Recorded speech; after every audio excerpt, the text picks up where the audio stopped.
মারে আরানির বাদে বোঝা যায় যে মার কথা যে সকালে উঠো তুমি তোমার মার ডাক শুনবার লাগি আই সেই ডাক চিরজিন্দেগি লাগি আটটি গেছে যে আতে তোমার লাগি খাইবার লাগি বানাইতা ইয়া তো যে আতে তোমারে মায়া করবার লাগি মাথা তাত দিতা ইয়া তাইজ মাটির নিচে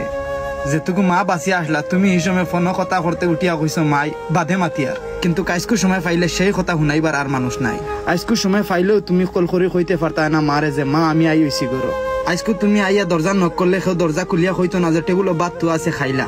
মারে আরানির বাদে বোঝা গেছে যে ঠাইন একজন মা আসলা না তাই বাতি আসলা জীবনের দোয়া মনের শান্তি এখন বুঝতে পারো যে মায় বারবার কইতা নমাজও যা বালা মানুষের লগে গুড় এটা তো তোমার লাগে বহুত বড় উপহার আসলো আমার প্রিয় ভাই বোন মারে আড়াইবার আগে আফসুস করো হার মার কদর করো মাহারা তো সুম্মা দেও তারা লাগি দোয়া করো তারারে আইনজা ধরো যতদিন তারা আসো কারণ একদিন ওলা আইব যে বইয়া বইয়া বহুত খান্দি পায় আর মনে করবো যে ইস মারে যদি আরেকবার আইনজা করে ধরতাম